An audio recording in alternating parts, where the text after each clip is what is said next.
दोस्तों, आज के दौर में हम बचपन में सुनी उन कहानियों को बहुत ज़्यादा मिस करते हैं।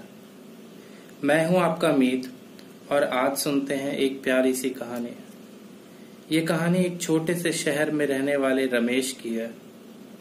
आज वो 22 साल का हो चुका है और अपने सपनों को पूरा करने के लिए मुंबई जा पहुंचा है। रात को वो सोना तो चाहता है, पर माँ बाप, भाई बहन और दादी की याद आते ही वो उनके ख्यालों में खो जाता है।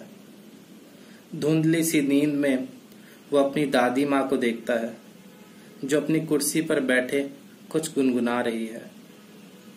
नीचे एक लंबी सी लकड़ी है, जो चलते समय उसका सहारा बनती है। जब रमेश दादी के सामने जाता है तो उसके चेहरे पे एक प्यारी सी मुस्कान आ जाती है। दादी कहती है, आ गए बेटा, मुझे लगा ही था कि तुम आओगे।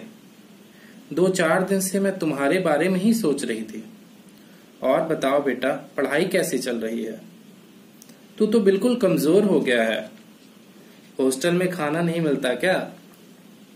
रमेश दादी माँ के इन मासूम से सवालों में छुपी उसकी ममता के बारे में सोचने लगता है। फिर आवाज आती है, बेटा क्या हो गया? किस सोच में खो गए?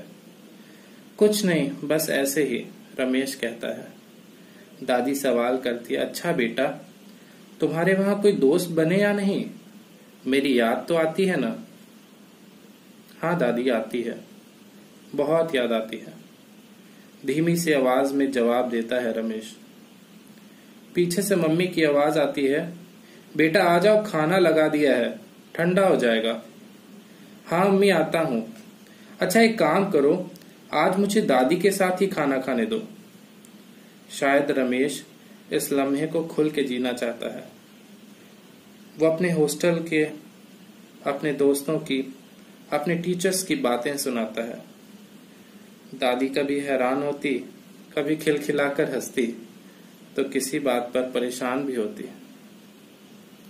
अच्छा सुनो, अनजान शहर है, वहां किसी पे ज्यादा भरोसा मत करना और अपने पास खाने पीने का सामान रखा करो।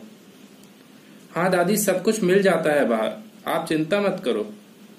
आप ठीक तो हो ना? पैरों का दर्द कैसा है? हाँ हाँ, मैं ठीक हूँ, तुम्हें जो देख लिया। अब तो मैं ठीक हो गई हूँ, दादी जवाब देती है।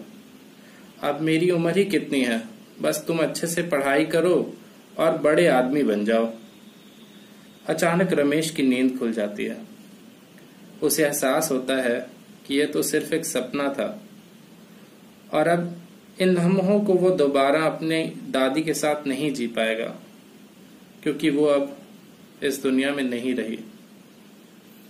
दोस्तों, हमें ना जाने क्यों इंसान की कदर उसके ना होने पर ही पता चलती है। आज रमेश के पास सब कुछ है, अच्छी नौकरी, पैसा, सब कुछ, पर वो अपनी दादी के लिए कोई गिफ्ट नहीं ले सकता। वो उनसे बातें नहीं कर सकता। ये दादा दादी ना हमारे घर के उस पुराने पेड़ की तरह हैं, जो कई सालों से हमें छांव दे रहे हैं। इन्हें बस हमारा प्यार चाहिए। हम दिन भर में 10 मिनट इनसे बात कर लें, यही इनके लिए बहुत है। इस कहानी में रमेश तो दोबारा अपनी दादी से नहीं मिल सकता, पर हम और आप अपनी दादी को वो प्यार दे सकते हैं। अभी भी देर नहीं हुई, आइए अपनी दादी के साथ समय बिताएं, क्योंकि उनको हमारे और आपके प्यार के सिवाय कुछ नहीं चाहिए। दोस्तों, अगर आपको ये कहानी पसंद आई तो कमेंट करके मुझे जरूर बताइएगा और इसे लाइक और शेयर करना ना भूलिए। अगले शुक्रवार को फिर सुनेंगे मीत की कहानी। तब तक के लिए गुड नाइट, शुभ रात्रि।